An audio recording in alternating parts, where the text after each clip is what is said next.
एक माणूस, मी वारंवार म्हणत होतो, जयदीप आपटेच्या मागे जी शक्ती आहे ती शक्ती मंत्रालयात आहे, ती शक्ती वर्षा बंगल्यावर आहे, ती शक्ती मालवणात आहे.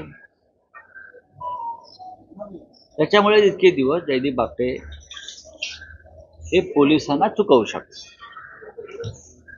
पण अखेर शिवभक्तांचा एवढा दबाव आणि एवढा रेटा होता की त्याला त्याचे बॉस हे वाचवू शकले नाही. छत्रपती शिवाजी महाराजांच्या संदर्भात या राज्यात जे घडलं हे यापूर्वी कधीच घडलं नव्हतं. जयदीप आपटे यांच्यापेक्षा ज्यांनी त्यांना हे काम दिलं, अनुभव नसताना ते बेकायदेशीर होते, ते सूत्रधार आजही सरकारमध्ये आहे. त्यांच्यावरती कारवाई कधी होणार? आणि जयदीप आपटे यांना अटक होण्याआधी सिंधुदुर्गच्या कोर्टामध्ये त्यांच्या जामिनाची तयारी 8 दिवसापासून सुरू आहे. आणि त्या संदर्भात ठाण्यातून सूत्र हलत आहेत. मी वारंवार ठाण्याचा उल्लेख करतो की जयदीप आपटे यांना 2 दिवसामध्ये ते सरेंडर होतील आणि ताबडतोब त्यांच्या जामिनाची व्यवस्था करा, अशा प्रकारची सूत्र ही ठाण्यातून हलत आहेत. त्या संदर्भात कायदेशीर जी मदत लागते ती सुद्धा ठाण्यातून मिळते.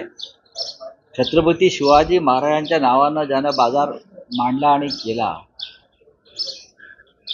त्या सगळ्याचं जे षडयंत्र आहे त्या षडयंत्राचे सूत्रधार हे ठाण्यातच आहे. बघा हे लहान मासे मोठे मासे यात प्रश्न नाहीये. आम्ही यात राजकारण करू इच्छित नाही. छत्रपती शिवाजी महाराजांच्या अपमानानंतर या राज्यात जी स्थिती निर्माण झाली आणि लोकभावना दडपण्याचा प्रयत्न झाला, तो कोणाला तरी पाठीशी घालण्यासाठी, या संपूर्ण कामात जो भ्रष्टाचार झालेला आहे तो दडपण्यासाठी आमचा विरोध आणि लढा त्यासाठीच आहे. कोट्यवधी रुपयाचं काम टेंडरच्या माध्यमातून काढल्यावर प्रत्यक्षात काम 20-25 लाखात आटपलंय पुतळ्यासह. हे आपण पहा. पुतळा जो आहे, मंजूर झालेला खर्च आणि झालेलं काम ही तफावत जर तुम्ही पाहिलीत, म्हणून तो पुतळा इतक्या कमी प्रतीचा झाला. आणि मुख्यमंत्री म्हणतात 45 किलोमीटर ताशी वेगानं वाऱ्यानं पडला. सर, ज्या महाराजांच्या नावावर मागितली जातात, त्या महाराजांना आराध्य दैवत मानलं जातं, त्या महाराजांच्याच पुतळ्यावरून आता भ्रष्टाचार केला जातो. या राज्यामध्ये कशातही भ्रष्टाचार होऊ शकतो. हे राज्य जे आहे, हे सरकार जे आहे, हे महाराजांच्या नावानंच भ्रष्टाचार करतात. छत्रपती शिवाजी महाराजांच्या नावानं लूट चालू आहे. छत्रपती शिवाजी महाराजांचा महाराष्ट्र लुटला जातो आहे.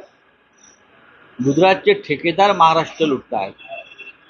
काल आम्ही दौऱ्यावर गेलो दुष्काळी भागात, ओला दुष्काळ. तिथले रस्ते वाहून गेले.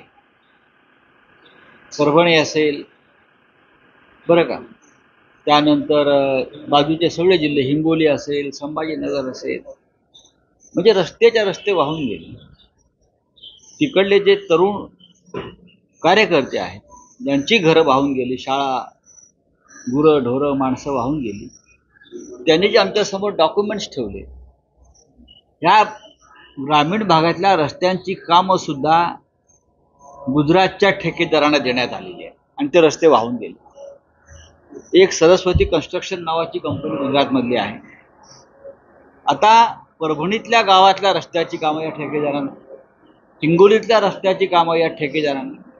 का महाराष्ट्रात मुलं नाही आहेत, तरुण मुलं नाही आहेत, इंजिनियर्स नाही आहेत जे काम करू शकतील?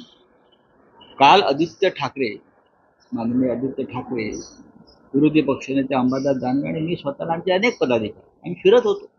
अवस्था अत्यंत गंभीर आहे दुष्काळाची. सर्व काय वाहून गेलेलं आहे. अजून सरकारने पंचनामा केलेले नाहीये.